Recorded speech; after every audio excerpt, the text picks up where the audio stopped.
നമസ്കാരം, ഞാൻ doctor R Padmakumar, keyhole clinic ഇടപ്പള്ളിയിലെയും VPS ലേക്ക് ഷോർ ഹോസ്പിറ്റലിലെയും മിനിമലി ഇൻവേസീവ് സർജറി വിഭാഗത്തിൻ്റെ മേധാവിയാണ്. നമ്മൾ പ്രധാനമായിട്ടും ചെയ്യുന്നത് ഒബീസിറ്റിയുമായിട്ട് ബന്ധപ്പെട്ടുള്ള ട്രീറ്റ്മെൻറ്റുകളാണ്. നമ്മുടെ സെൻറ്ററിന് ഒബീസിറ്റി സർജറി സൊസൈറ്റിയുടെ സെൻറ്റർ ഓഫ് എക്സലൻസ് ഇൻ ബariatric ആൻഡ് മെറ്റബോളിക് സർജറി എന്നുള്ള അവാർഡ് ലഭിച്ചിട്ടുള്ള കേരളത്തിലെ ഏക സ്ഥാപനം കൂടിയാണ്.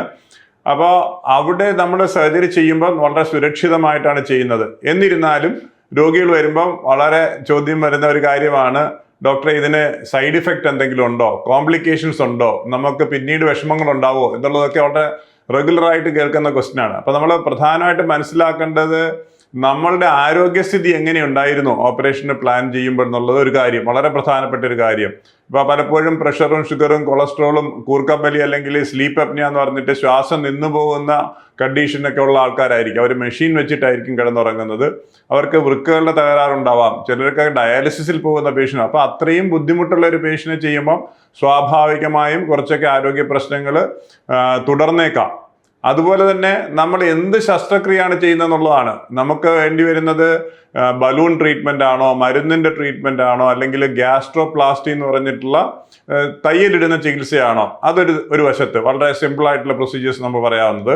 പിന്നെ വളരെ വ്യാപ്തിയുള്ള, വളരെ കോംപ്ലിക്കേറ്റഡ് ആയിട്ടുള്ള ഓപ്പറേഷൻസ് എന്നോ അല്ലെന്നുണ്ടെങ്കിൽ വളരെ മേജർ ആയിട്ടുള്ള ഓപ്പറേഷൻസ് എന്നോ പറയാവുന്ന സ്ലീവ് ഗ്യാസ്ട്രക്ടമി ലാപ്രോസ്കോപ്പിക് ആയിട്ട് ചെയ്യുന്നത്, അല്ലെങ്കിൽ ബൈപ്പാസ് ഓപ്പറേഷൻസ്. അപ്പം ഇതിലേത് ചെയ്യുന്നു എന്നുള്ളതനുസരിച്ചിട്ടിരിക്കും. ഇപ്പം നമ്മൾ നേരത്തെ പറഞ്ഞ പോലെ മരുന്നുകളാണെങ്കിൽ മരുന്നിൻ്റെതായ ചെറിയ സൈഡ് ഇഫക്റ്റുകൾ, മരുന്നുകൾ കൊടുത്തിട്ട് കുറയ്ക്കാൻ പറ്റുന്നത് വളരെ കുറച്ച് മാത്രമാണ്. പക്ഷെ എന്നാലും അതിൻ്റെതായിട്ടുള്ള മൈനറായിട്ടുള്ള സൈഡ് ഇഫക്റ്റുകൾ ഉണ്ടാകും. മരുന്നല്ല, നമ്മൾ ബലൂൺ ചികിത്സ ചെയ്യുവാണെങ്കിൽ സാധാരണ ഒരു ബുദ്ധിമുട്ടുമില്ല. ആദ്യത്തെ ഒരാഴ്ചത്തെ വയറിലുള്ള ഒരു വിഷമം, അപ്സെറ്റായിട്ട് തോന്നുക, നമ്മൾ ദഹിക്കാത്ത ഒരു ആഹാരം കഴിക്കുമ്പോഴത്തെ ഒരു ബുദ്ധിമുട്ട് മാത്രമേ കാണത്തുള്ളൂ. നമ്മൾ ഗ്യാസ്ട്രോപ്ലാസ്റ്റി എന്ന് പറഞ്ഞിട്ട് ലാപ്രോസ്കോപ്പിക്കലി തന്നെ സ്റ്റിച്ച് ഇടുന്ന ഒരു കണ്ടീഷൻ ഉണ്ട്. നമ്മൾ ആമാശയത്തിനെ ഒന്ന് ചുരുക്കുക മാത്രമേ ചെയ്യുന്നുള്ളൂ. അതിനകത്ത് മുറിവുകളോ ബ്ലീഡിങ്ങോ ഒന്നും വരാനുള്ള സാധ്യതയില്ല. അപ്പം അതിനകത്തൊന്നും കോംപ്ലിക്കേഷൻസ് നമുക്ക് അല്ലെങ്കിൽ മേജർ ആയിട്ടുള്ള വിഷമങ്ങളില്ല. പക്ഷെ ഇതിൻ്റെയൊക്കെ ഭാരക്കുറവെന്ന് പറയുന്നതും ഒരു പരിധി വരെ മാത്രമാണ്. ഇപ്പം മരുന്ന് കഴിച്ചാൽ 5 കിലോ, നമ്മൾ ബലൂണോ അല്ലെങ്കിൽ ഈ ഗ്യാസ്ട്രോപ്ലാസ്റ്റ് ചെയ്ത് കഴിഞ്ഞാൽ 10-15 കിലോ വ്യത്യാസം വരുള്ളൂ. അപ്പം 50-60 ഒക്കെ വ്യത്യാസം വരാനുള്ള ആൾക്കാർക്ക് ചെയ്യേണ്ടത് മേജർ ആയിട്ടുള്ള ഓപ്പറേഷൻ ആണ്. അതിനുവേണ്ടി നമ്മൾ 1% റിസ്ക് എന്ന് ഞാൻ പറയും. കാരണം ഇപ്പോഴുള്ള ആരോഗ്യസ്ഥിതി വെച്ച് നോക്കിയാൽ 100% നമ്മൾ റിസ്കിലാണ്, വിഷമത്തിലാണ് നിൽക്കുന്നത്. അപ്പം 99% നമ്മളെ റെഡിയാക്കുന്ന തരത്തിലുള്ള ഓപ്പറേഷൻസോ അല്ലെങ്കിൽ പ്രൊസീജിയേഴ്സോ ആണ് ചെയ്ത് നമ്മളെ രക്ഷപ്പെടുത്താനാണ് നോക്കുന്നത്. വളരെ നമ്മൾ തമാശ രൂപേണ പറയാറുണ്ട്, വെള്ളത്തിൽ മുങ്ങി നിൽക്കുന്ന ഒരാളെ വലിച്ചു കയറ്റുമ്പോൾ കാലിൽ മുറിവുണ്ടാവുമോ അല്ലെങ്കിൽ നിങ്ങളുടെ പിടി തെന്നുമോ എന്നൊക്കെ ചോദിക്കുന്ന പോലത്തെ ഒരു കാര്യമേ ഉള്ളൂ. നമ്മളെ എന്തായാലും ആരെങ്കിലും രക്ഷിച്ചേ പറ്റൂ. അപ്പൊ അതിനു വേണ്ടിയിട്ട് എടുക്കുന്ന ഒരു റിസ്ക് എന്ന് പറയുന്നത് വളരെ അത്യാവശ്യമുള്ളതാണ്. അങ്ങനെയൊക്കെ ആണെങ്കിലും നമുക്ക് ഈ ലാപ്രോസ്കോപ്പിയുടെ മേജർ ഓപ്പറേഷൻ ചെയ്ത് കഴിഞ്ഞാൽ വരാവുന്നത് ബ്ലീഡിങ്ങിന്റെ കാര്യം. ബ്ലീഡിങ് ഏത് ഓപ്പറേഷനുമായിട്ട് ബന്ധപ്പെട്ട് വരാവുന്ന പോലെ രക്തസ്രാവം വരുന്നതിനുള്ള കണ്ടീഷൻ, അത് വന്നു കഴിഞ്ഞാലും നമുക്ക് അതിനുള്ള സാധ്യതയൊക്കെ 1% പോലും ഇല്ല. വന്നു കഴിഞ്ഞാലും ഡോക്ടർക്ക് അത് മനസ്സിലാക്കി നമ്മളെ കറക്റ്റ് ചെയ്ത് രക്ഷപ്പെടുത്താൻ പറ്റും. വലിയ പ്രയാസമൊന്നും ഉണ്ടാവാറേ ഇല്ല. പിന്നെ വരുന്നത് ആമാശയത്തിലെ ഓപ്പറേഷൻ ചെയ്യുമ്പം ആമാശയത്തിൽ എന്തെങ്കിലും ലീക്ക് വന്നിട്ട് നമുക്ക് വയറിൽ ഗുരുതരമായിട്ടുള്ള പ്രയാസം വരും. അതും നമ്മൾ വളരെ കാലം കൊണ്ട് ചെയ്യുന്നതുകൊണ്ട് നമുക്ക് മനസ്സിലാവും. അതും 1000-1 പോലും വരാറില്ല എന്നുള്ളതാണ്. വന്നു കഴിഞ്ഞാൽ അതിനും കറക്ഷൻസ് നമുക്ക് ചെയ്ത് രക്ഷപ്പെടുത്താം. അപ്പം വളരെ മേജർ ആയിട്ടുള്ള ബുദ്ധിമുട്ടുകളൊന്നും വരാറില്ല.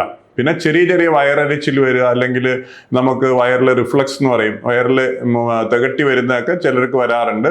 ഒരു 4-5% ആൾക്കാർക്ക് വരാറുണ്ട്. സാധാരണ മരുന്നുകൾ കൊണ്ട് മതി അതിന് കറക്ഷൻസ് എന്ന് പറയുന്നത്.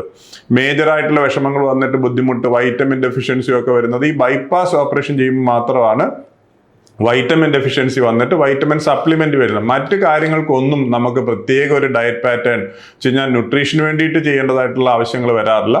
സാധാരണ കഴിക്കുന്ന ആഹാരങ്ങൾ തുടർന്നും കഴിക്കാം. നമ്മൾ നോക്കേണ്ടത് ലോങ് ടേം ചിലപ്പോൾ ഈ തൊലി തൂങ്ങുന്ന പോലെ വരുന്നതൊന്നും ഒരു സൈഡ് ഇഫക്റ്റ് ആയിട്ട് കണക്കാക്കാൻ പറ്റില്ല. വണ്ണം കുറഞ്ഞു വരുമ്പോൾ വരുന്ന ചെറിയ ചെറിയ കാര്യങ്ങളാണ്. ഒരു 10% പേർക്ക് കോസ്മെറ്റിക് ആയിട്ടുള്ള വയറിന്റെ തൊലി തൂങ്ങുന്നതിന് വേണ്ടിയിട്ടുള്ള ഓപ്പറേഷൻസ് ഒക്കെ ചെയ്യാന്നുള്ളത്. അപ്പോൾ ഇത്തരം ശസ്ത്രക്രിയകൾ വിദഗ്ധരായിട്ടുള്ള ആൾക്കാരെ കൊണ്ട് നല്ല സൗകര്യങ്ങളുള്ള ഒരു ഹോസ്പിറ്റലിൽ ചെയ്യുന്നാൽ അതീവ സുരക്ഷിതമാണ്.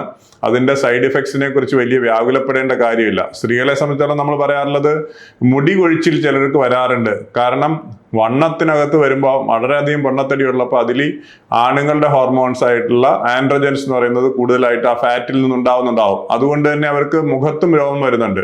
അപ്പൊ ഇത്തരം ആൾക്കാർക്ക് വെയിറ്റ് ലോസ് വരുമ്പം, ഫാറ്റ് നഷ്ടപ്പെടുമ്പം, ഈ ആൻഡ്രോജന്റെ കുറവ് വരുമ്പോഴത്തേക്ക് നമ്മുടെ മുഖത്തുള്ള രോമങ്ങൾ പോകുന്നു എന്ന് പറയുന്ന ഒരു നല്ല കാര്യം. അതിനോടൊപ്പം തലയിലെയും മുടി പോകാറുണ്ട്. അപ്പോൾ അതിന് ബയോട്ടിൻ മരുന്ന് കഴിക്കുക, മിനോക്സിഡിൽ എന്ന് പറഞ്ഞിട്ടുള്ള ഒരു മരുന്ന് തേക്കുക, എന്നീ കാര്യങ്ങൾ ചിലപ്പോൾ ചെയ്യേണ്ടതായിട്ട് വരും. വെയിറ്റ് ഒരു പ്രാവശ്യം പോയി അതൊന്ന് സ്റ്റേബിൾ ആയി കഴിഞ്ഞാൽ, വെയിറ്റ് സ്റ്റേബിൾ ആയി കഴിഞ്ഞാൽ ഇത്തരം ബുദ്ധിമുട്ടുകൾ മാറുകയും ചെയ്യും.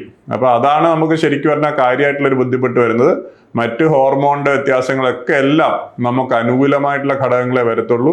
മേജറായിട്ടുള്ള വിഷമങ്ങളൊന്നും ഉണ്ടാകത്തില്ല. അത് മനസ്സിലാക്കി അത്യാവശ്യ ഘട്ടങ്ങളിൽ നമുക്ക് ഈ ലാപ്രോസ്കോപ്പിക് സർജറി ചെയ്ത് പൊണ്ണത്തടിയും അതുമായിട്ടുള്ള അനുബന്ധ രോഗങ്ങൾക്കും ഒരു പരിഹാരമുണ്ടാക്കി ലോങ് ടേം ആയിട്ട് നമുക്ക് വർഷങ്ങളോളം ആരോഗ്യമായിട്ട് മുന്നോട്ട് പോകാനാണ് ശ്രമിക്കേണ്ടത്. നമസ്കാരം.